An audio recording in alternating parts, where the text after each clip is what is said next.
I've titled this lecture, Revolutions, Tyrants and Wars. It sounds like a terrible title, but that's exactly what it's about. I saw a woman sit upon a scarlet-colored beast full of names of blasphemy. Revelation 17, verse 3. Here is this church controlling this scarlet-colored beast. Revelation 13 verse 4 says, and they worshipped the dragon, unknowingly of course, which gave power unto the beast, and they worshipped the beast, which has been defined as that power which ruled for 1,260 years, then received a mortal wound, and will rule again at the end of time. And we have identified it basically as Catholicism. And they worship the beast, saying, who is like unto the beast, who is able to make war with him? Yeah, they're all bowing down to this strange beast, the kings of the world and the high people of this planet. They pay homage to it. They worship it through their obedience and by giving them the power of the state to deal with any issue. Here is an interesting quote from Popery, Puseyism, and Jesuitism. At what then do the Jesuits aim? According to them, they only seek the greater glory of God, but if you examine the facts, you will find that they aim at universal dominion alone. You see, Rome had lost universal dominion, and the Protestant Reformation had been a major problem in this issue, a major problem. They have rendered themselves indispensable to the Pope, who without them could not exist, because Catholicism is identified with them. They have rendered them themselves indispensable to governors and hold revolutions in their hands. And in this way, either under one name or another, it is they who rule the world. You see, the papacy has crowned itself ruler of the entire world. The Pope is the ruler of the entire world. That's the Holy Roman Empire spread over the entire planet. Well, if we have a look at a century of revolutions starting from 1750 to 1850, we'll see the American Revolution in 1776, and we can ask the presidents that then ruled, who do they think were responsible for this revolution? Then there's the French Revolution, 1789, the Spanish Revolution, 1823, the Polish Revolution, 1831, the German and the Italian Revolution, 1848. By 1917, you had the Russian Revolution, and then basically it was time for war, 1914 to 1918, which made the Russian Revolution, by the way, possible, and World War II, 1939 to 1945. That's a lot of conflict on this planet. How much blood did not flow on this planet as a consequence of these revolutions? And why? Because one power wanted absolute control. And the Bible says the dragon gave it its power so that everybody should be subject to that power and to none other. Well, let's have a look at a brief chronology here. In 1717, we're dealing with this time period of terrible conflagration on this planet.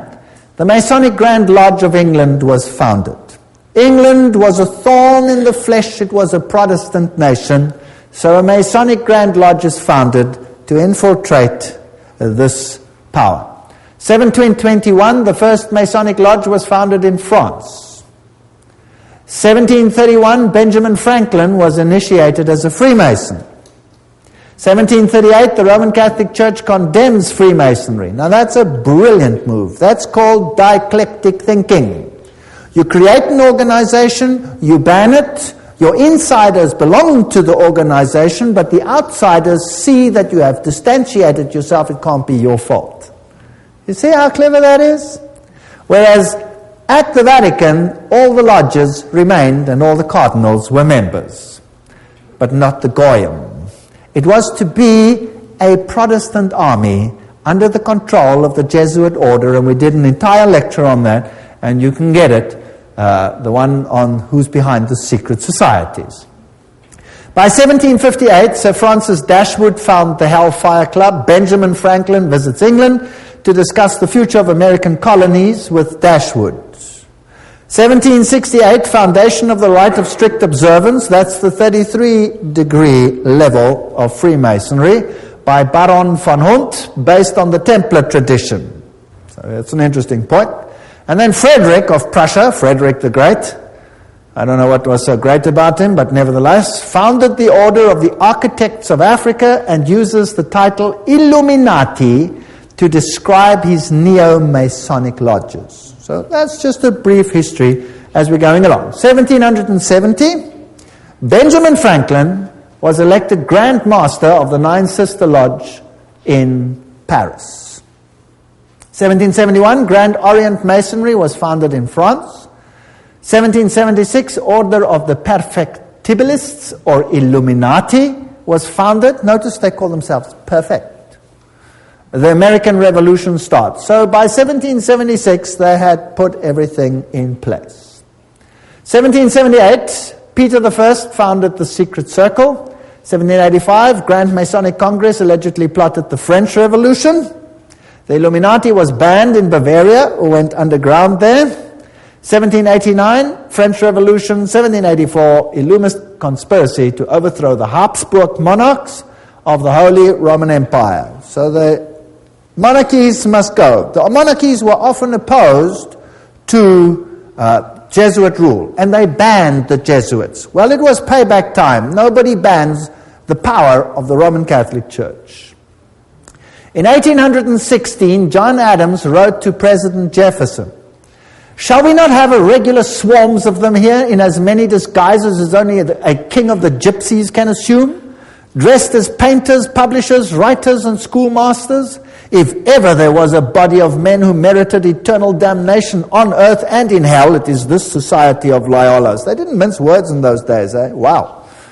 That's the new Jesuits. There's the quote. Everything I say has got a quote.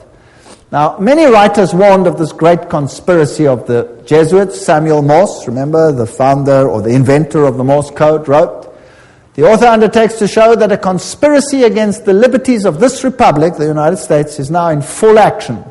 Under the direction of the wily Prince Metternich of Austria, who, knowing the impossibility of obliterating this troublesome example of a great free nation by force of arms, is attempting to accomplish his object through an agency or an army of Jesuits. The array of facts and arguments going to prove the existence of such a conspiracy will astonish any man who opens the book with the same incredulity as we did." So, those are the people that the presidents believed were behind all these conspiracies. President Abraham Lincoln himself said the Protestants of both the North and the South would surely unite to exterminate the priests and the Jesuits, if they could learn how the priests, the nuns, the monks, which daily land on our shores under the pretext of preaching their religion, are nothing else but emissaries of the Pope, of Napoleon III, who was a high Freemason, of course, and other despots of Europe, to undermine our institutions, alienate the hearts of our people from our constitution and our laws, destroy our schools, and prepare a reign of anarchy, here as they have done in Ireland, in Mexico, and in Spain, and wherever there are any people who want to be free." That's quite a statement. 50 years in the Church of Rome, the priest Father Chenike wrote, he used to be a Catholic and then became a Protestant, "This war would never have been possible without the sinister influence of the Jesuits. We owe it to popery that we now see our land reddened with the blood of our noblest sons." Abraham Lincoln, 1865, 16th President of the United States. Lincoln's private letters, they were burnt by his son Robert, restated by Charles Chenike, who was the personal confidant of the President. In a letter dated 22 January 1870, Mazzini wrote to Pike. Now, Albert Pike is this high Mason who wrote the manual, if you like, of Scottish Freemasonry. He said the following, we must allow all of the federations to continue just as they are. It must appear as things are as they were in the beginning, with their systems, their central authorities, and diverse modes of correspondence between high grades of the same right, organized as they are at present, but we must create a super right, which will remain unknown, to which we will call those Masons of high degree, whom we shall select. With regard to our brothers in Masonry, these men must be pledged to the strictest secrecy. Through this supreme right, we will govern all Freemasonry, which will become the one international center, the more powerful because its direction will be unknown. Now, Albert Pike wrote a letter to Mancini, and that was dated August 15, 1871, in which he propagated that there should be a world order, a one order where all nations are under the control of one central organization. And in order to achieve this, they planned, and there are numerous quotes for this, so I've put a number on the screen because some will say, I don't trust this, I don't trust that, I don't trust the other. Here are references down there, there are references up there, there will be references in other slides, so it comes from different sources. He said, and this was, by the way, on display in the British Museum and could be seen there until it was taken away. The First World War, to overthrow the power of the Tsars in Russia, protector of orthodoxy, and bring about an atheistic communistic state. Did that happen? Yes. Now that was written long before this event. Long before this event. This was written in 1871. This war broke out in 1914. The Second World War, that's also written long before the event, to originate between Great Britain and Germany, to strengthen communism as antithesis to the Judeo-Christian culture, and bring about a Zionist state in Israel. Did it achieve this objective? Yes. In fact, after this war, Israel, in its present form, was reinstated under the protection of Britain. And then, interestingly enough, a Third World War, a Middle Eastern war involving Judaism and Islam and spreading internationally. That's fascinating. Is that on the cards, or what do you think? Certainly sounds like we are on track. Well, here's another quote, just in case people don't like that quote. Mazzini with Pike developed a plan for 3 world wars so that eventually every nation would be willing to surrender its national sovereignty to a world government. The first war was to end the Tsarist regime in Russia, the second to allow the Soviet Union to control Europe, the Third World War was to be in the Middle East between Muslim and Jews and would result in Armageddon. Interesting. Now, how were they going to do it? Let's read what Albert Pike wrote about these wars and how they were going to be unleashed. He wrote, quote, "We shall unleash the nihilist and the atheist," so the destroyer and the atheist, "and we will provoke a formidable social cataclysm which in its horror will show clearly to the nations the effect of absolute atheism. Origin of savagery and the most bloody turmoil. Then everywhere the citizens obliged to defend themselves against the minority of revolutionaries will exterminate these destroyers of civilization, and the multitude, disillusioned with Christianity, will receive the pure light through the universal manifestation of the pure doctrine of Lucifer. The destruction of Christianity and atheism, both conquered and exterminated at the same time." Wow, what a clever plan. So you rub the two systems which you create up against the other. You create atheism as an antithesis to the Judeo-Christian culture. You have these two clash until they rub each other up, and then out of that you will get a new world order where you have a new religion which is far more esoteric and actually honors Satan. Isn't that a rather clever plan? Well, it's very successful. That is why Ordo ab Cao is the verse, if you like, that Freemasonry uses. This is one of their documents, remember, that I photographed in a Masonic lodge. And Weishaupt is the father of Jacobinism. You will remember that we spoke about that in Revelation chapter 11. And Jacobinism was the power that propagated the French Revolution. And we did this in Revelation chapter 11, where the Bastille was stormed, liberty leading, the goddess of reason was enthroned instead of Christianity. So Christianity was removed and another reign began. The monarchy was deposed, and Louis and his wife lost their heads, the beheading of Marie Antoinette, and that put an end to that monarchy. Then Robespierre, he headed the Jacobin clubs, and a reign of terror commenced, which in its bloodshed and its violence rivals anything that we have seen to date. The great philosopher, if you like, of the French Revolution was Voltaire. Now you can look it up in any Encyclopedia Britannica. They will tell you who Voltaire was. He was a Jesuit. They will say, of course, he was a renegade Jesuit that left the Roman Catholic Church to write against it. No, no, no. He was just playing the role perfectly. Because they were setting up an antithesis. Do you remember the promise that a Jesuit makes? That I will take either side and do it perfectly, as long as in the end the Mother Church wins. Well, to hold the pen is to be at war. The social contract, man is born free and everywhere is in chains. One man thinks himself the master of others, but remains more of a slave than they are. That's true. But what if you created the slavery in order to create the misery, in order to create the revolution? Isn't that possible? So the philosophers come together and they write a new constitution for this planet called Human Rights. The Declaration of Human Rights, 1798. Declaration, Human Rights. You have the all-seeing eye of Lucifer. You have the serpent with a tail in the mouth, the life-giving serpent, the eternal serpent. And you have this funny little Jacobin hat over there on the end of the spear. If you look at the whole thing over there. And then you have this bundle of rods tied together, which are called what? Do you remember what they were called? Fasciae. Fasciae.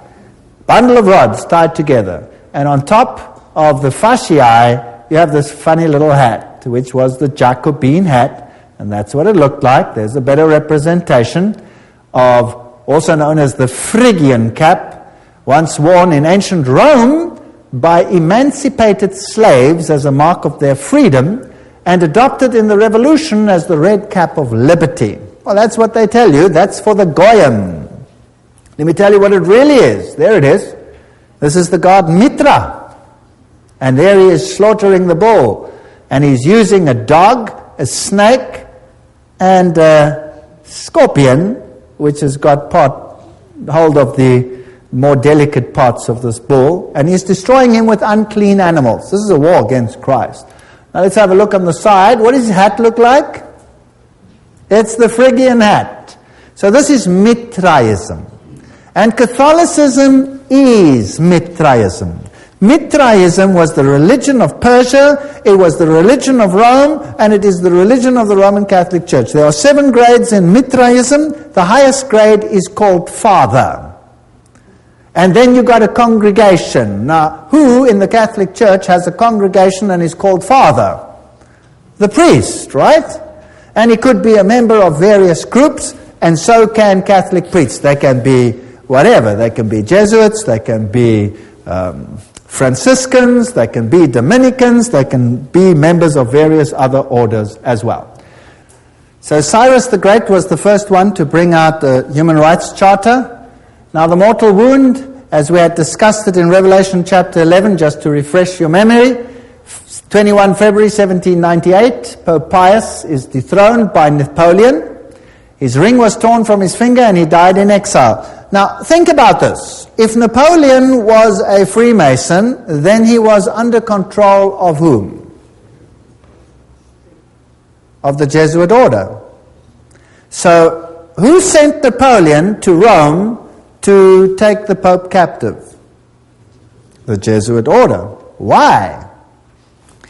Well, I've thought about this a lot. Within the Roman Catholic Church, there are numerous orders, and there has not always existed perfect harmony. In fact, the Jesuit order slowly took control of all the orders.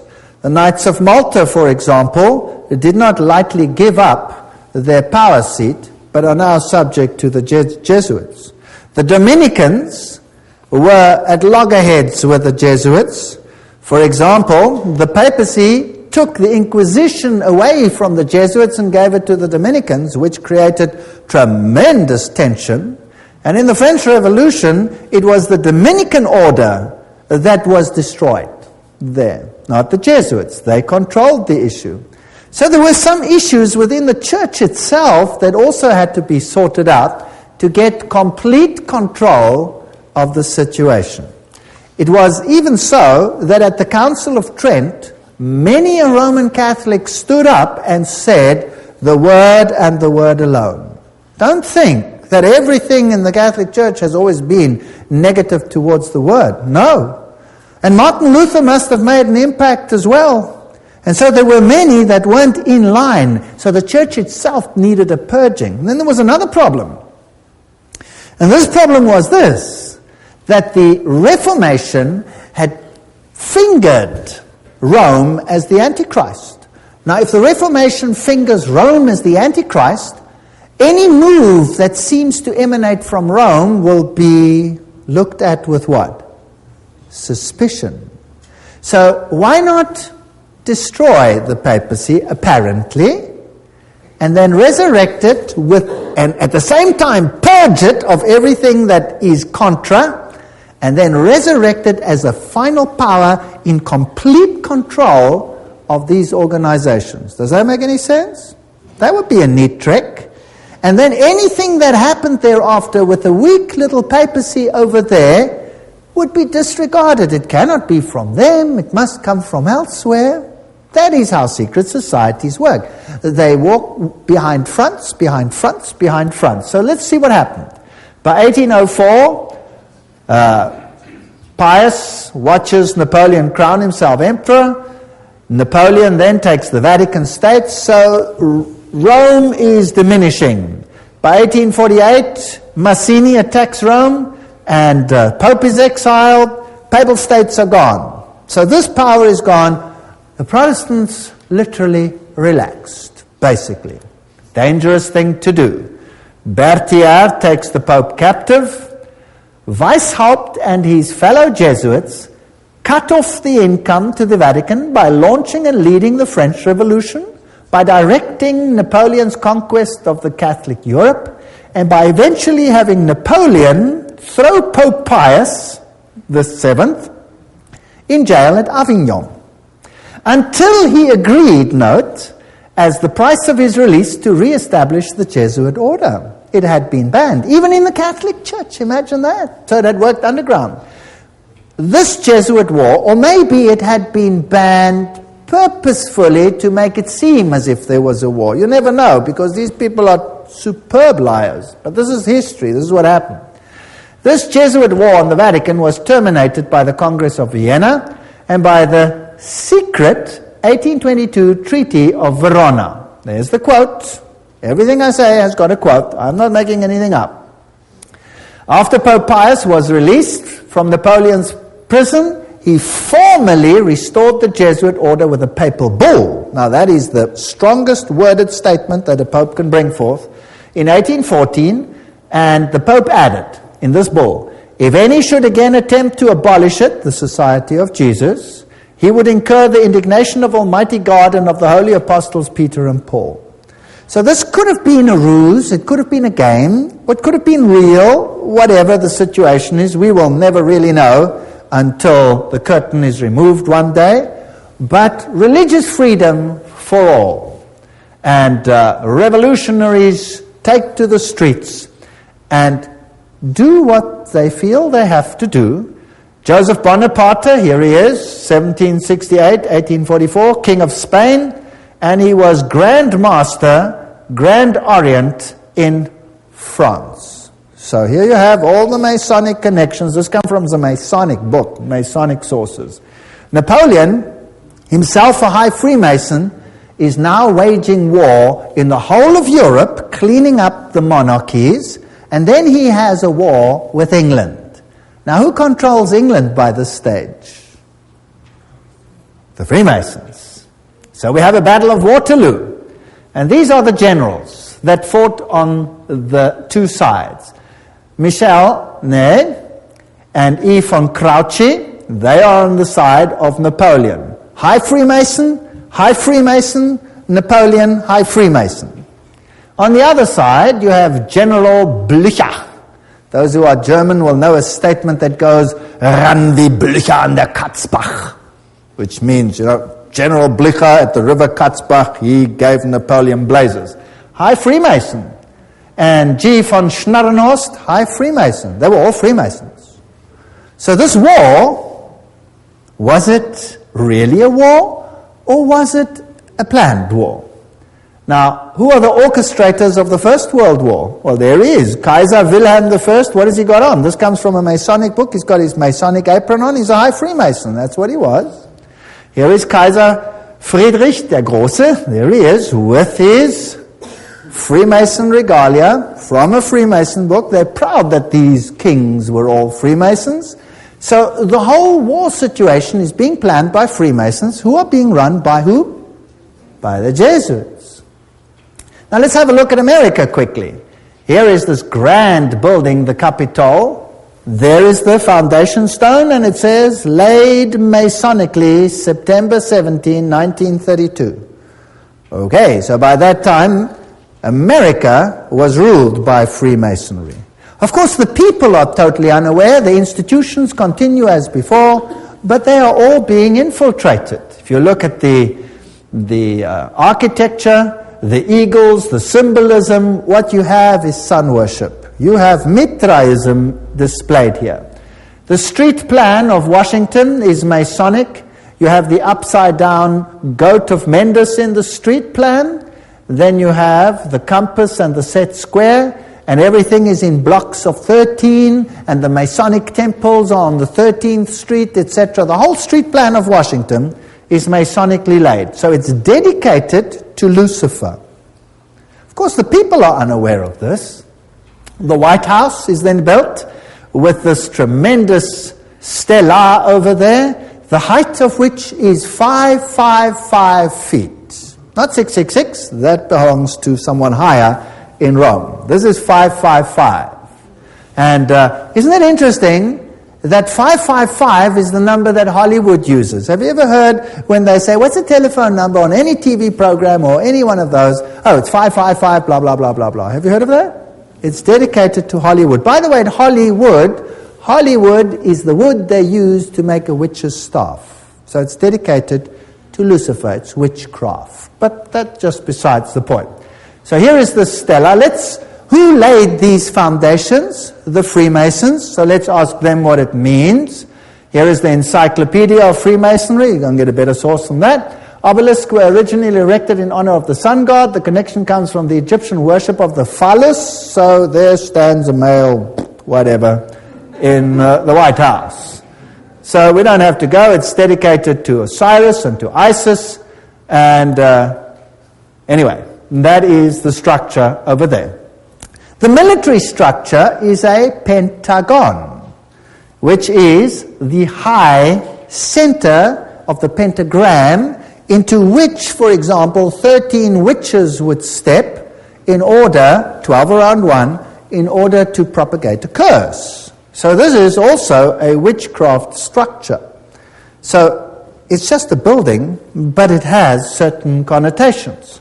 Then France, the one that has this new philosophy for a new world, sends a gift to the United States, the Statue of Liberty. So let's ask UNESCO what it means. UNESCO says the 7 rays emanating from Mitra's halo, there's the god Mitra, symbolize the triumph of the forces over the forces of darkness. Now, you must understand that Lucifer says that Michael and his angels represent the forces of darkness, that Yahweh is the devil. Isn't that terrible? You remember that? We did that. And here, UNESCO tells us that the head of the Statue of Liberty is adorned with Mitra's 7 rays. The flame she holds is a sun symbol. So this is the torch of Lucifer. Because it doesn't matter whether Lucifer is male or female, he's androgenic in his story. Here is the foundation stone. At this site on August 5, 1884, the cornerstone of the pedestal of the Statue of Liberty, enlightening the world, that's illumination, was laid with ceremony by William so-and-so, Grand Master of Masons. And there's the Masonic sign. So the Statue of Liberty is Masonic. Everything will appear to be Masonic as we continue. Tex Mars writes, towering above the shimmering but polluted waters, she holds in her outstretched arm and her hand the torch of fire and light, a gift of the Masonic order. The modern inheritors of the Illuminati heritage of the Statue of Liberty was sculptured by Frederic Bartholdi, a member of the Masonic Lodge of Alsace-Lorraine in Paris, France. The statue is significant to the secret societies plotting the New World Order. There you go. Right, by 1854, Pius declared the Immaculate Conception of the Virgin Mary. Now, Mary she's always been there in Roman Catholicism, but now Mary is being placed into the very center and legitimized as the Mother of God and as an entity in heaven. In 1869, Pius summons the First Vatican Council, and in 1870, the dogma of papal infallibility is published. Now we have another God on earth. And ultramontanism triumphs. The Jesuits see to it that all power is concentrated in one man. What happens then? By 1917, the Russian Revolution. And you had this interesting Fatima message. There's a link with Islam there, but never mind, we'll come to that in the next lecture. Russia will be converted, the Holy Father will consecrate Russia to me. And then there was a vision of hell, and the third vision was that the present Pope would have an assassination attack, which happened. Now it's not too difficult, if you've planned all these things from the beginning, to say what will happen. You see? Not too difficult. Now let's have a look at the parallels between the Jesuit French and the Russian revolutions. They worked like this. Both revolutions were based on communist writings of Freemasons, Voltaire, Marx. The Jesuits perfected communism on their reductions in Paraguay. So in Paraguay, they tested whether this would work or not and perfected it there. Both revolutions plundered the state churches. Both revolutions ended the monarchies. Both the Bourbon and the Romanov dynasties had expelled the Jesuits. Both of them were gone. They weren't going to take this chance again. Both revolutions produced republics in form, but absolute monarchies in power, controlled behind the scenes by the people that were now in control. Both revolutions declared atheism as the religion of the state. Both revolutions carried out a reign of terror by an inquisitional secret police. And boy, was that some reign of terror. Millions died. Stalin is personally responsible for the death of millions of people. Both revolutions resulted in military dictators responsible for the elimination of dissenters. Exactly the same pattern. If it works once, why not use it again? The lesson learned on these Platonic republics there in Paraguay provided the groundwork for Marx's Communist Manifesto, by which every nation on earth would be reduced to granny reductions, thereby destroying the white Protestant middle classes while restoring the communal feudalism of the papal Caesar's dark ages. That's just a quote. Well, it's a bit sharp, but it more or less sums it up. So Karl Marx, by 1844, wrote the Communist Manifesto. That's when he wrote it. That's when it was published, 1848. By 1928, Papal Nuncio in Germany leads the Catholic powerful center party to the right and helps skyrocket Adolf Hitler to power. Now, who's Adolf Hitler? By 1929, Pius disbands the Catholic Party. It's done its job, and people are ready to vote. And in the same year, he crowns himself sovereign ruler of the world. What arrogance. Now the Pope is sovereign ruler of the world. In the same year, he signs the documents. Now a ruler has to have a country, and he gets his papal state back, the smallest state in the world. And the papacy now again qualifies as a political entity. Now, it had been dead, it was no longer a political entity, so the beast was mortally wounded, and now it gets its power back, and now it qualifies as a beast again. Its wound was healed, isn't that correct? That's why the San Francisco Chronicle, almost quoting the Bible, says that while they signed this document, the wound was healed in this display. Now we're ready for war. 1934, in Yugoslavia, an organization called the Ustashi is formed. What a disgusting organization.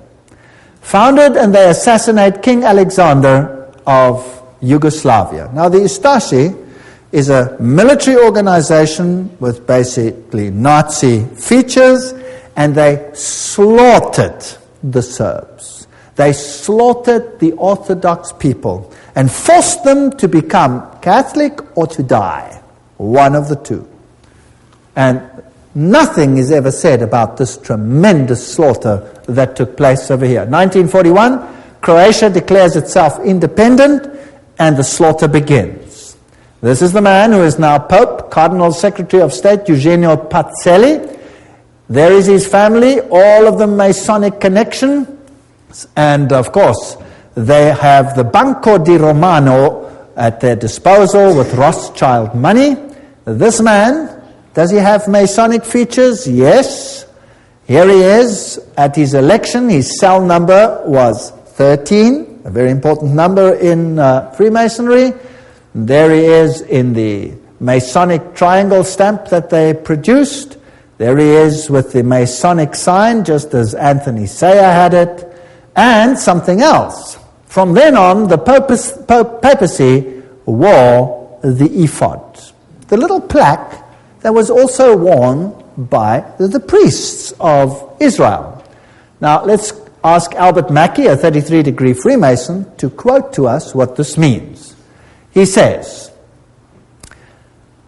"The Grand High Priest of the Royal Arch Freemasonry from 1859, 1865 in the USA states in his standard work," this is him, states that the High Priest of the Royal Arch officially wears the ephod. So who's the High Priest of Freemasonry?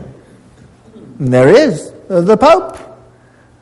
Well, Pacelli visited the United States and conversed with this man, President F.D. Roosevelt. Now this is a large picture which should never probably have been released, and they're probably very upset that it has been released, but it shows Roosevelt in his full Masonic regalia.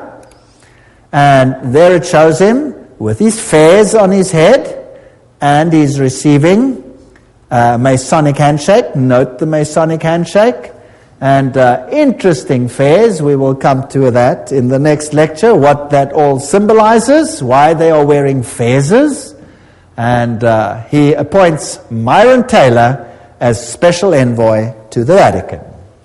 Now, let's have a look at the Freemason political leaders in the United States, and I'm just quoting from various sources and web pages. There will be different ones here, so you can check it out for yourself, to show you just who's control at the moment. We'll just run through them quickly and see what degrees they are. Bill Clinton, 33 degree. Newt Gingrich, 33 degree. Bob Dole, 33 degree. Jack Kemp, 33 degree.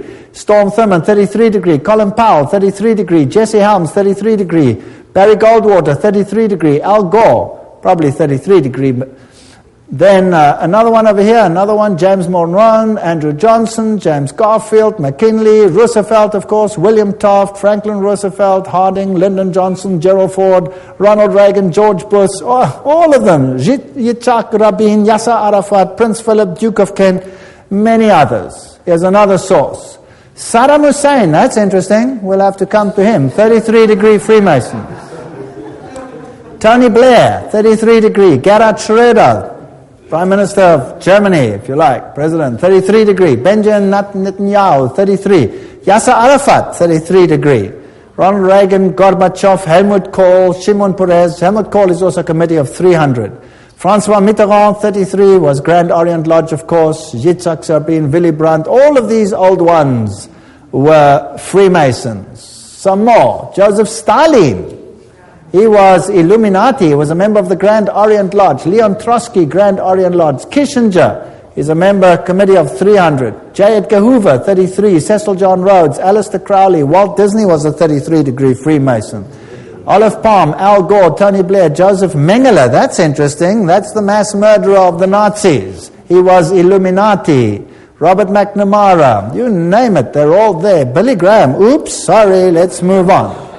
Colonel John Glenn, Buzz Aldrin, everyone who's ever been up in space has to be a Freemason of the highest degrees. Edgar Mitchell, all the way through, Francis Bacon, Lord David Owen, all the negotiators, Richard Halbrook.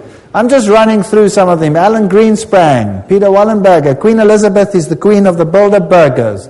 Prince Philip, Queen Beatrix, she's the committee of 300. Prince Bernard of the Netherlands, committee of 300. And so we go on and on and on and on. Ted Kennedy, Rockefeller, David Rockefeller, Teng Hui, Baron von Rothschild. Hillary Clinton is 6 grand dame. She's a very high Freemason. Albert Pike, of course, you know, Bertrand Russell, Otto von Habsburg, Weishaupt, all the way back. Here is Edgar Hoover, President Dwight D. Eisenhower. There honors him with the 33 Grand Cross at the special White House ceremony. They're not ashamed of any of this. Here are just about all the presidents of the United States in the presidential gallery of the lodge. I photographed this myself. I went into the lodge, I went into the presidential gallery, I photographed each one of these. And then... Me? Not me. Anyway, there they all are as Freemasons. If we look at the American dollar, some very interesting things happened under the time of Roosevelt. There is this symbol on the dollar, there's that symbol. We haven't got time for all of this. In God we trust. One. If you look at this symbol over here, it says Annuit Captus Novus Ordo Seclorum. If you intercalate the hexagram, then you'll have this A-S-N-O-M, which is a scrambling of Mason. If you go to the other side, it points to objects, and it then reads Arlto. You have Arlington. There's too much there to talk about, and many interesting things. If you go to the 1 and you go to the half moon, there's a little structure over there. Can you see it? It's a micro dot. You'll have to get a magnifying glass and look at it under a magnifying glass, and you'll see it's a little owl. A little owl. Owl in a half moon. And this over here you'll see is a spider's web. There's a lot of symbolism over here. Now if you go to the ancient coins, you'll see that the deities were associated with the owl. And you will see that when we went to the Bohemian Grove, what did they worship there? The great owl of Bohemia, and you saw the presidents of the United States bow down to the owl of Bohemia. Quite a scary business. Now, looking at this symbol, you have the all-seeing eye of Lucifer. It is not yet on the base of the triangle.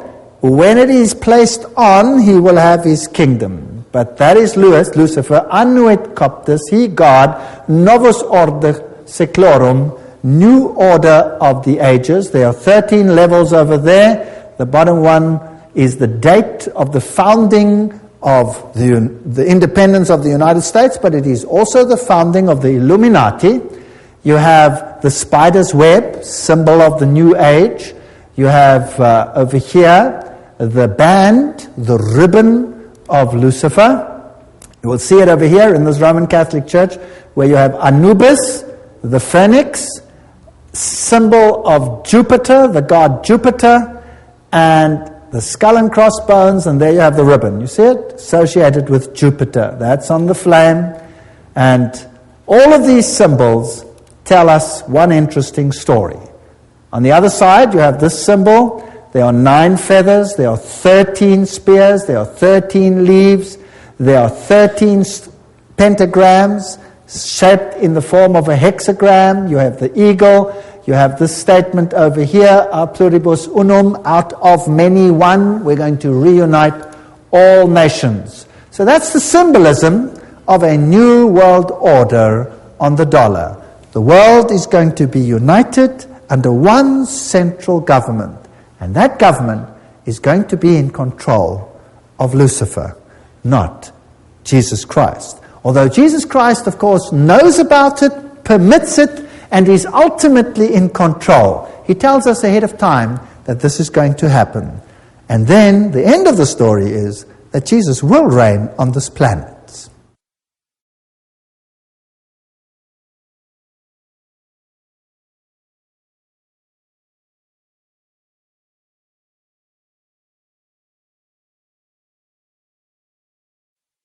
In the previous section, we were looking at the symbolism on the US dollar, and we saw how all of this symbolism is Masonic and appeared on the dollar note after the time of Roosevelt. Revelation 13:11, and I saw another beast coming up out of the earth, and it had 2 horns like a lamb, and he spoke like a dragon. We're going to deal with this prophecy in detail in another lecture. It exercises all the authority of the first beast, which we will find will be Roman Catholicism before it, and causes the earth and those that dwell in it to worship the first beast whose deadly wound was healed. So here was now a Protestant ally that would enforce papal doctrines. But that's in another lecture, complete lecture, called Two Beasts Become Friends. If we look at the architecture even, it is interesting. That is St. Peter's. That is the Capitol building. The architecture is identical. Of course, the building itself was designed, the American one, by Freemasonry. And Freemasonry is in control by whom? The Jesuit order. Now let's have a look at some of the symbolism over there and some of the interesting issues. We are now ready for the Second World War, and the 3 main role players of the Allies are this man over here, Winston Churchill, and he was a what? 33-degree Freemason.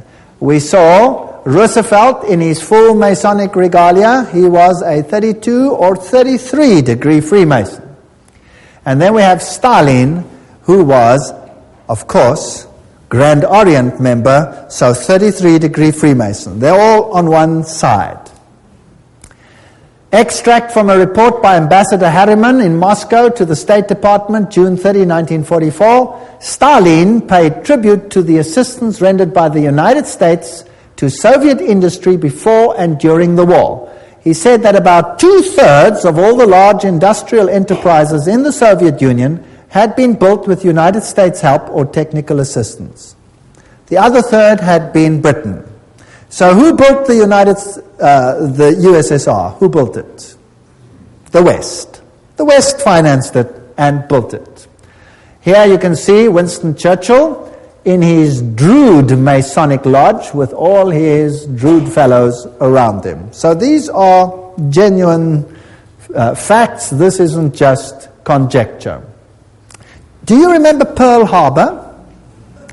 Well, fortunately, the 50 years of Secrecy Act are passed, and so now we know for a fact, because this has been revealed, that they knew that Pearl Harbor was going to be attacked. Is that correct? And they chose not to do anything about it. Why? Because they needed an incident to start a war. The American Constitution was not going to permit them to enter a war. They needed an incident, and they created it. In fact, that is mass murder of their own people. Is that correct? Because they knew about it. This is public knowledge. It's in the news. The 50 years secrecy is up. Nobody can deny it anymore. It's a fact. So America, once before, has killed thousands of its own people to allow something to become possible that wasn't possible before. Once done successfully, do you think I could do it again? I wonder. What about the other side? Hitler. Hitler said, I learned much from the order of the Jesuits. Until now, there has never been anything more grandiose on earth than the hierarchical system of the Catholic Church. I transferred much of this organization into my own party. The SS was constituted according to the Jesuit principles. Himmler, head of the SS, was closely associated with the Jesuits through his father and brother. Hitler said of him, I can see Himmler as our Ignatius of Loyola. And Joseph Goebbels was also a trained Jesuit. So, the two sides, who controls them both? The same parties. This is called thesis, antithesis. Goebbels, Himmler, these people were Jesuits. They were fascists.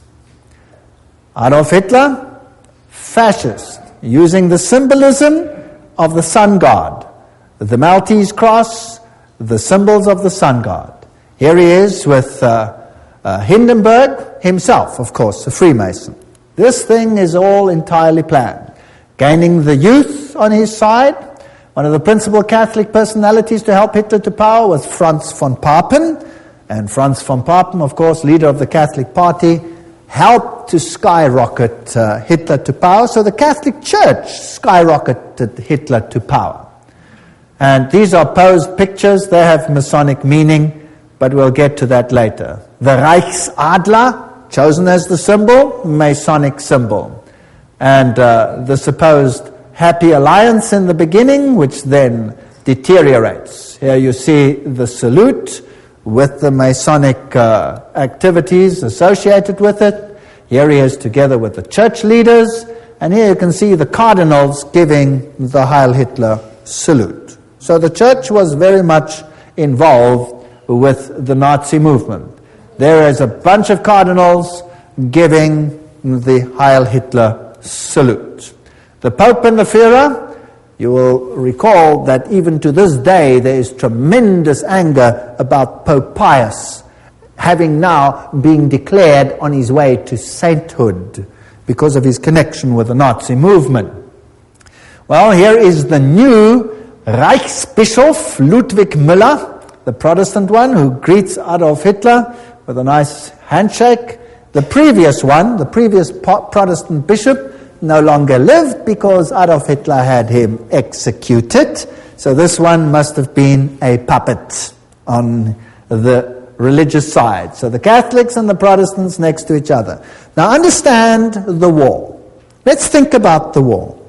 Who is the problem in terms of the Roman Catholic Church? Firstly, the Orthodox Church in the East had been a problem. The First World War sorted that out. The Tsar had been removed, and the Orthodox Church had been subjected, as were all the churches, to make it look right, by atheistic communism. But the leaders of communism were all Catholics. In fact, I have traveled in many of those countries, and the old people all told me, now we understand why the leaders of the communist regimes, why they all attended the Catholic Church.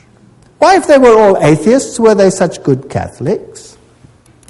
Well, this mighty army is built up, but Germany is divided. The north of Germany, and particularly the east of Germany, is all Protestant. They're Lutherans. And they are skeptical of the papacy. Whereas the south of Germany is all Catholic. In the Orthodox countries, like the entire USSR, you have the Orthodox Church controlling the mindset of the people. Now, since the takeover of communism, that has been reduced or subjected, and the Orthodox Church has been subject to the state. Now comes this mighty war. The symbols being carried here are the symbols of Lucifer. They're also used in theosophy. There you can see them. There's the swastika, the all-seeing serpent. And Adolf Hitler himself was a tremendous occultist.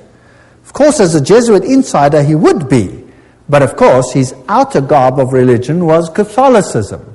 You'll find the same swastika on the foot of Buddha. And, as I recall, as I told you before, it was a Jesuit priest, Father Stempfler, not Hitler, who really wrote Mein Kampf. So, a Jesuit wrote the book. The SS has the same symbols as the Skull and Bones people. The skull with the crossbone, meine Ehre, heißt Treue. My honor means Treue, to be loyal, loyalty. The SS had been organized by Himmler according to the principle of the Jesuit order and became basically the new, if you like, Inquisition. And anybody who did not obey the system was destroyed. Now we read much in the literature about 6 million Jews who were destroyed. But we read nothing about 2.5 million of the most brilliant people in Germany, all the professors, all the intelligent, highly educated Germans who were killed by Adolf Hitler. You see, thinking people cannot be tolerated in such a regime. Downgrade the mindset. We must have serfs and elite. Goyen, catechumens, cattle, and then the super illuminists. How irritating. Remember that the Jesuit magazine, Civiltà Cattolica, house organ of the Jesuits, says quite frankly, fascism is the regime that corresponds most closely to the concept of the Church of Rome. Fascism is fascinating, excuse the pun. Fascism has one central leader. You see, Pope eventually, one central leader, total control over the people, yet the people believe that they are free because they are getting everything that they require. Unlike communism, they may have property rights, but the property rights are qualified, and I'll come to that in a later lecture in case you are duped into that. Now here are these fasciae. Let's have a look at them. The bundle of rod accompanied by an axe or a spear, which symbolized power over life and death, carried by the Roman official as symbol of authority. Under the Republican Conflict or Praetor, starting on an expedition, he took his vows on the Capitoline Hill, where the Vatican sits today. This is very symbolic. He acclaimed imperator, in other words, leader by his troops. He decked his fasci with a laurel, and on his return deposited the wreath upon the Capitoline Hill. Everything leads to Rome. Fascinating story. So when you find the fasciae, you must know that Rome is behind it. Fascist regimes use the fasciae. So fasciae can look like that with an axe, or the axe can go through, or it can be a spear like it was in the French Revolution. These are fasciae. Now where do we find the fasciae? Well, in 1888, campaign poster of incumbent President Grover Cleveland, Benjamin Harrison defeated them, but later he won. Cleveland was re-elected to a non-consecutive term. There his eagle is standing on 2 fasciae. See it? Fascism, hidden in the United States. Do you know the United States should be as far as the East is from the West from fascism, isn't it? Well, isn't that fascinating? The U.S. Capitol building, if you go right to the tippy-toppy, that's what you have. Fasciae, fasciae, fasciae, fasciae. So the United States eventually is going to become a fascist state. Nobody would have believed that 50 years, 100 years ago, 10 years ago, maybe not even 5 years ago. Today, what does it look like? Is there mighty state control over every single one, just like in the times of the SS? If you move, is there a new law coming out which will watch the people of the state? Yes or no?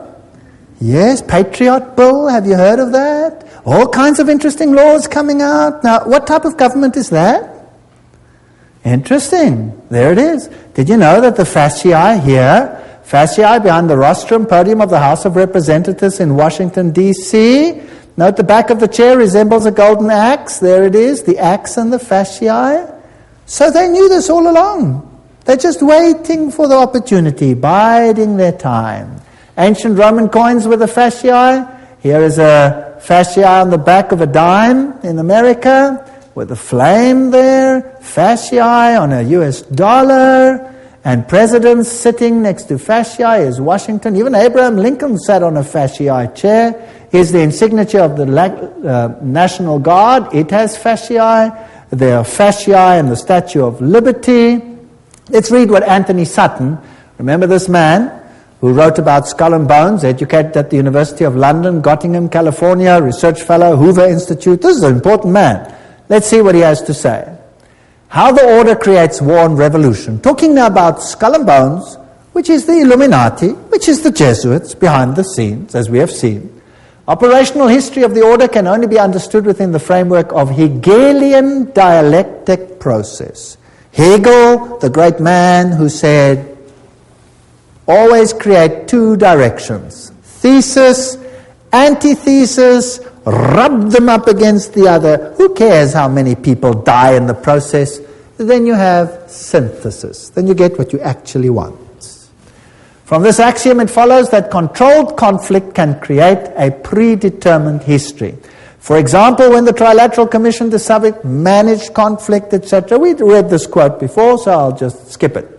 The synthesis, that's which comes together, sought by the establishment is called the New World Order. Without controlled conflict, this New World Order will not come about. Random individual action of persons in society would not lead to this synthesis. It's artificial. Therefore, it has to be created.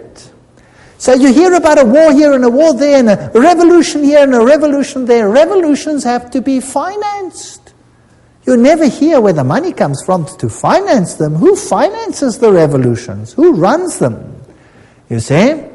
So you have Nazis against Soviet Unions, North Korea, North Vietnam, ad nauseum against the United States.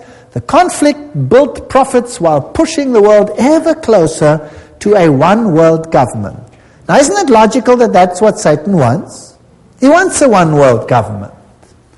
So, in Hegelian philosophy, the conflict of political right and political left, or thesis and antithesis in Hegelian terms, is essential to forward movement of history and historical change itself.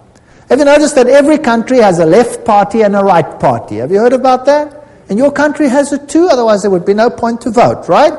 Two of them. Now, let's have a look how this is worked. President Woodrow Wilson made this statement. This is now a president speaking. Some of the biggest men in the United States in the fields of commerce and manufacturing know that there is a power so organized, so subtle, so complete, so pervasive that they had better not speak above their breath when they speak in condemnation of it. Aha! So here is a power that controls things. Karl Marx in Das Kapital posed capitalism as thesis and communism as antithesis. Now you'll have Jesuits clamoring for capitalism and you'll have Jesuits clamoring for communism. The clash of opposites must, in the Hegelian system, bring about a society neither capitalist nor communist. That's synthesis. Moreover, in the Hegelian scheme of events, this new synthesis will reflect the concept of the state as God and the individually as totally subordinate to an all-powerful state. If you don't do what the state says, sizzle fits. That's what Adolf Hitler practiced. 2.5 million Germans, sizzle fits, gone.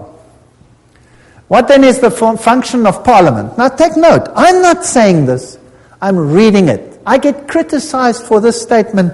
You cannot believe. Please don't criticize me. Write to these people. I'm just quoting. What then is the function of a parliament, a congress, for Hegelians? These institutions are merely to allow individuals to feel that their opinions have some value and to allow a government to take advantage of whatever wisdom the peasant may accidentally demonstrate. All right? Now let's see how Hegel puts it himself. This is now the great philosopher Hegel, where the politicians bow down to him. He says, by virtue of this participation, subjective liberty and conceit with their general opinion, individuals, can show themselves palpably efficacious and enjoy the satisfaction of feeling themselves to count for something. In other words, we're just idiots. So if you vote, who are you voting for? I'll tell you who you're voting for. I always say this. They vote for the devil in pink or the devil in blue. The vote makes no difference. It's a joke. Politics is a joke. War, the organized conflict of nations for Hegelianism, is only the visible outcome of the clash between ideas. As John Dewey, the Hegelian darling of modern education system, puts it, he's in control of the whole new world education. War is the most effective preacher of the vanity of all merely finite interests. It put an end to the selfish egoism of the individual, by which he would claim his life and his property as his own or as his family's. Did you get that? Now surely Rome doesn't think like that. Oh, I'll show you papal bulls which will make your hair stand on end. New ones. Compare this to the spirit and letter of the Constitution of the United States, which says absolutely the opposite. All right? So for these elitists, the state is supreme, and a self-appointed elite running the state acts indeed as God on earth. The rest are catechumens, cattle, goyim. College textbooks present war and revolution as more or less accidental results of conflict, but they never in Western textbooks will you find the evidence that revolutions need finance, and the source of the finance, in many cases, traces back to Wall Street. Operational vehicles for conflict creation, the key to modern history is in these facts. The elitists have close working relations with both Marxists and Nazis. They play on both sides because what they have created is just a game. In this memorandum, we will present the concept that world history, certainly since 1970, reflects deliberately created conflict with the objective of bringing about a synthesis, a new world order. So let's have a look how it worked. Here's the order. The thesis is Marxist Russia, Second World War now. The antithesis, Nazi Germany. Who financed them? Who financed the Russians? Guarantee Trust Company. Who financed the Nazis? Guarantee Trust Company. And then you have Harriman, formerly of Harriman and Company, etc., etc. Same people over here. Harriman, Nazi interests. Same people finance both sides.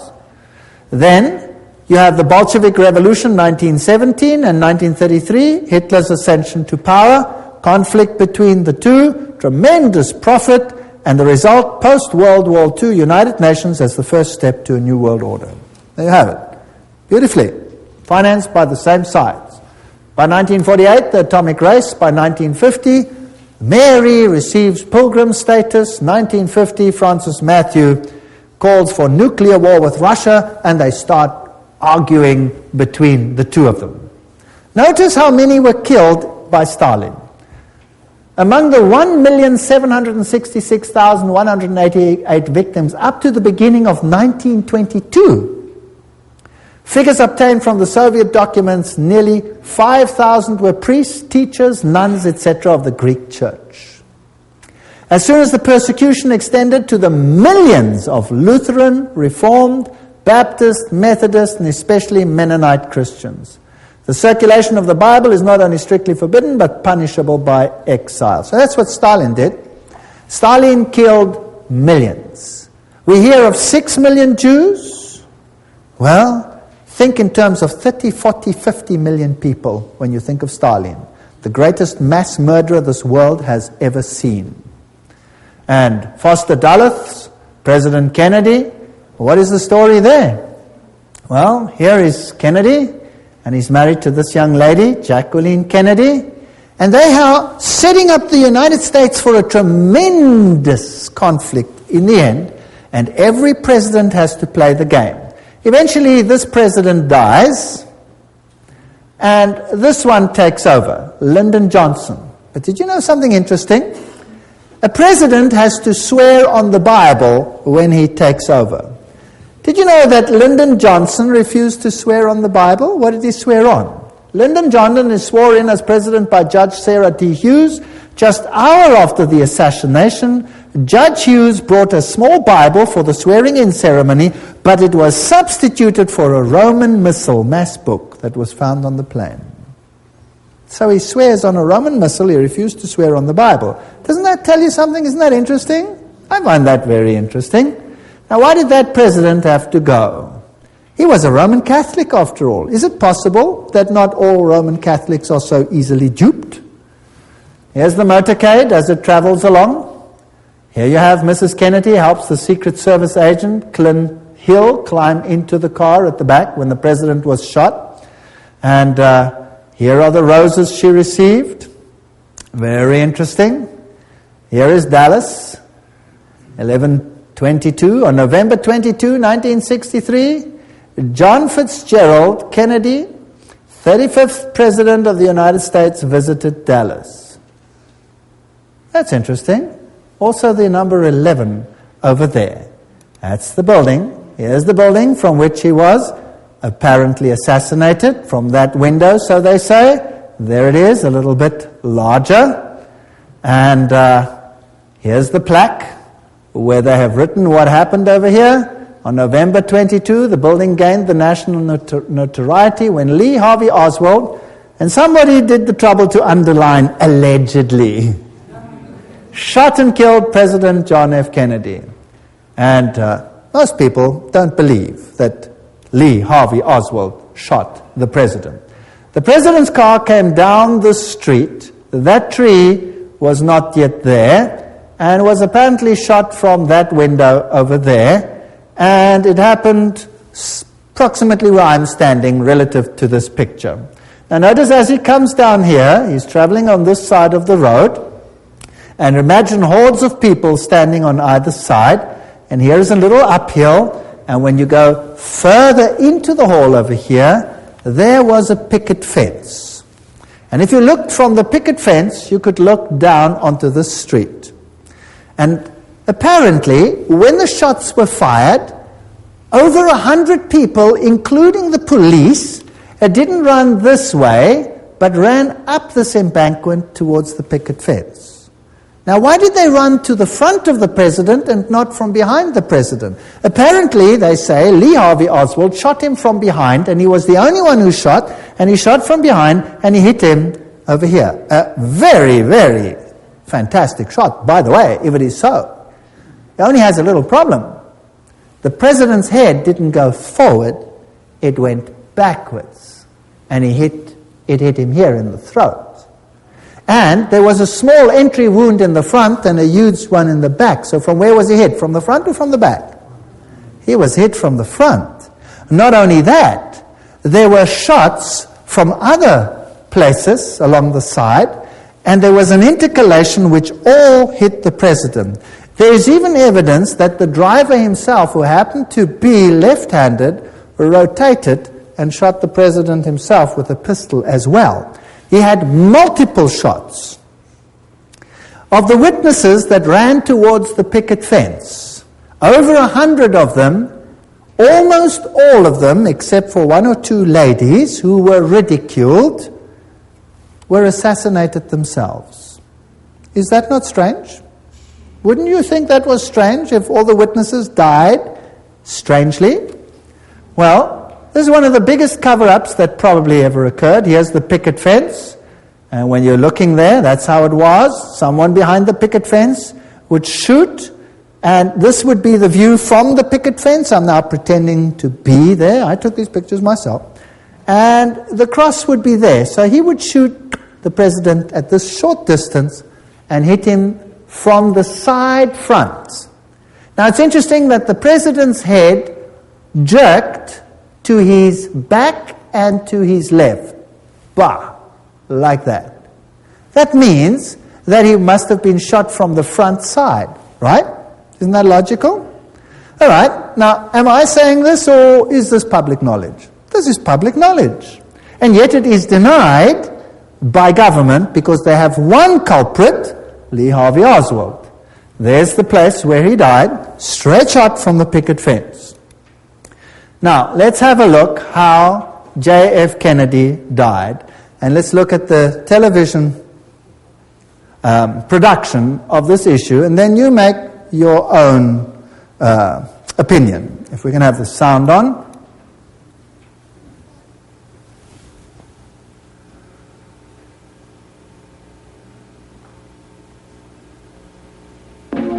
go back to that day in Dallas. The day was November 22nd, the time shortly before noon.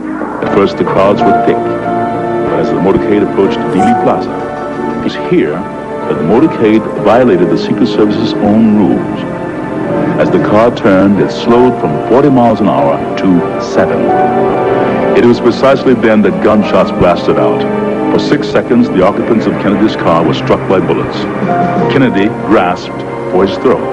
Grabs for his throat. Kennedy's head exploded, driven with great force backwards and to the left. Then and only then did the president's car accelerate and speed off. Lyndon Johnson, the new president, ordered a federal commission to investigate the crime. The Warren Commission had given us the official version. Lee Harvey Oswald had acted alone. But if all 3 shots had come from behind, then why did the president's head fly backwards?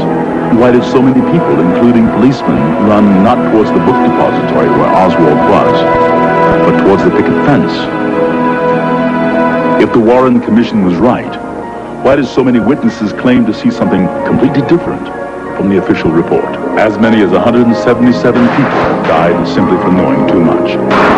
The moment Kennedy was killed, a massive cover-up went into operation. Witnesses were threatened and many were killed. Bill Hill interviewed immediately afterwards. Shots rang out and he grabbed his chest. There was an interval and then 3 or 4 more shots rang out. By that time the motorcade had sped away. With us now is Gene Hill. He was closer to the president's car than anyone else at the time of the shooting. Ms. Hill is a Dallas grade school teacher and has feared for her life for the last 29 years. I understand that 2 men claiming to be Secret Service agents interrogated you after the assassination. What were you asked? They asked me what I had seen. I told them that I'd seen the president hit, that I saw a shooter from the knoll, and that I'd heard 4 to 6 shots. But they told me I didn't hear but 3 shots. Were you ever interviewed by the Warren Commission? Oh, yes. I was interviewed by our inspector who, he tried very hard to discredit everything I said. He accused me of all kinds of things, from like a shabby marital affair to seeking publicity to just downright lying. We found the real facts, and certainly no one in the intervening 25 years has disproved our basic conclusions. It was Spector who came up with the so-called magic bullet theory, which tracks one bullet going through both Kennedy and Texas Governor John Connally. The bullet was later discovered virtually intact on Connally's hospital stretcher. The truth, had it been known, had it come out, would have revealed there was a conspiracy. Conspiracy to kill the president needed a scapegoat, a patsy, someone who would take the blame. There were many things you weren't supposed to see, like the paraffin test given to Oswald. It proved conclusively that Oswald had not fired a rifle that day, or the spy camera found in Oswald's possessions, issued to him by the U.S. government, or Oswald's letter to a Mr. Hunt requesting his next assignment. The only Hunt we know of in this case is Howard Hunt of the CIA, who shared the same office with Oswald in New Orleans. The office belonged to Guy Bannister, foreman with the FBI. Not only was this address on Oswald's supposedly pro-Castro leaflets, but the account Oswald used to print the leaflets belonged to the CIA. Howard Hunt with the CIA, Guy Bannister with the FBI, and Lee Harvey Oswald, all in the same office.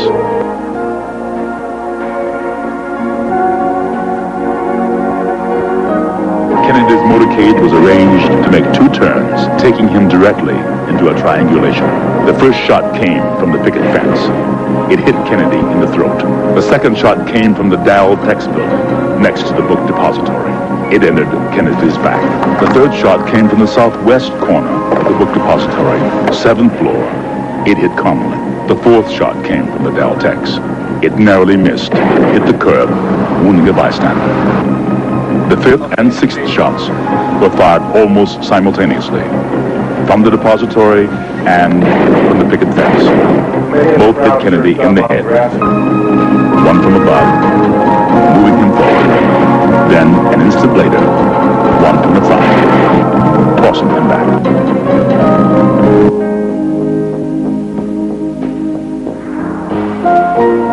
Here you see see the passenger in the front turning back, looking at the president. Instead of jumping back to his system, he turns forward. The driver's now rotating. Weapon comes into view, and he fires. You'll see this repeatedly in these sequences. Kennedy's been shot in the throat. He's leaning to his left. The driver now begins to rotate. His left arm comes over his right shoulder, and he fires now. Again, you see the driver rotate. You see the weapon come into view. He's rotating again. The weapon is in view. He fires. You can clearly see his head turning and his arm and the weapon extending into view over his right shoulder. One of the first activities of William Greer after the presidential limousine arrived at Parkland Hospital was to attain a bucket and a sponge and water and begin to wash the blood and brains off of the presidential limousine. There's a new theory about the assassination of John F. Kennedy. A government scientist says police audio tapes provide new evidence of a second gunman. If it could be proved that the sound on the tape was a gunshot and that, in fact, it came from the grassy knoll, then it would provide some evidence that there was a second gunman in addition to Lee Harvey Oswald. But so far, few who agree with the conclusion made by Thomas. Hello? Yes, Rick. Go ahead, please. Yes, I'd like to know why it's taken so long for this information and the truth to be exposed. First place, it hasn't been exposed yet, and I don't think it ever will be. Secrecy in government is designed for one purpose and one purpose only. Not to keep the enemy or the opposition from knowing what's going on, but to keep the American people from knowing what is going on. And all the evidence that exists, or might have existed, that would implicate the government in Kennedy's assassination, you can be sure that evidence is now destroyed. So even if everything is released now, the chances of solving the Kennedy assassination and attaching the blame to the guilty parties is almost impossible.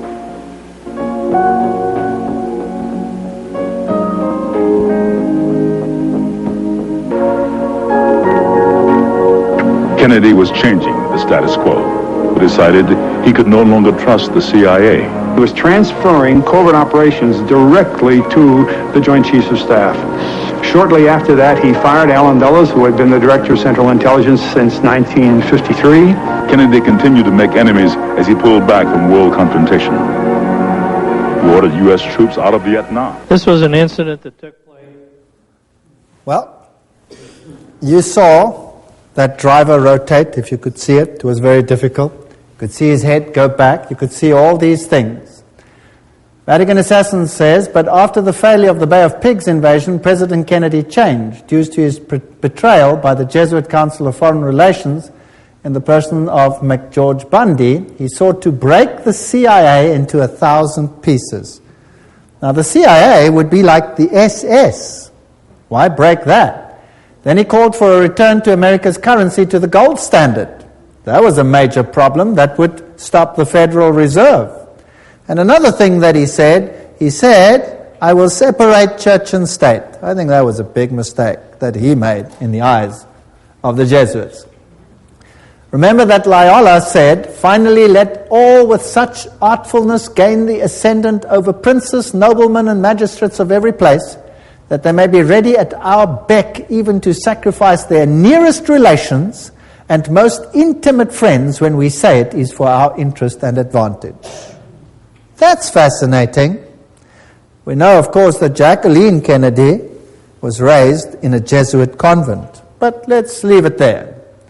One of Nixon's main speechwriters during 3 whole years was Jesuit father, the Reverend John McLaughlin, who wrote Nixon's speeches at a salary of $32,000 a year, which was a lot of money at that time.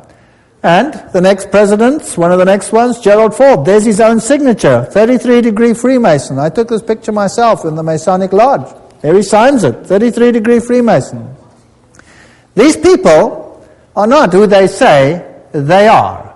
And when we look at him, and we look at these handshakes that they have, and the holy alliance between the papacy and the United States of America, this is, by the way, a signal picture, and Reagan appointed this man to be representative to the Vatican.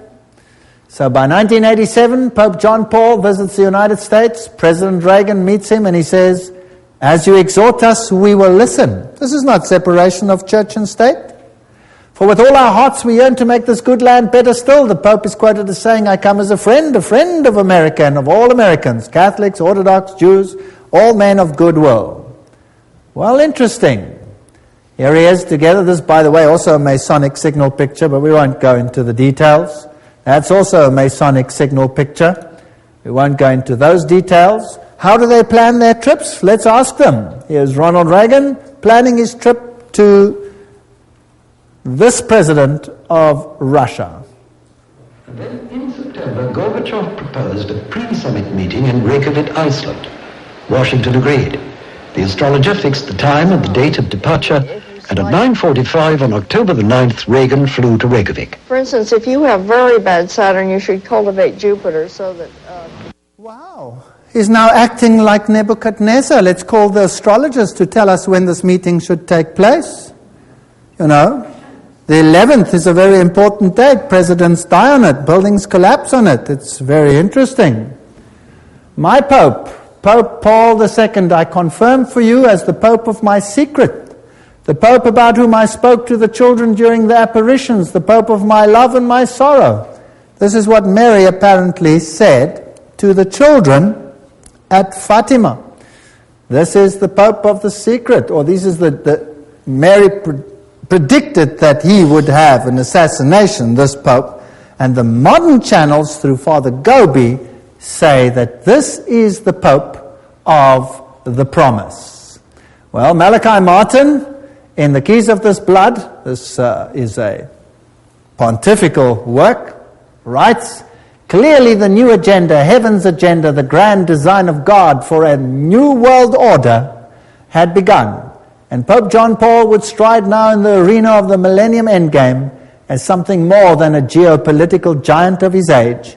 He was and remains the serene and confident servant of the grand design. There's another Masonic language.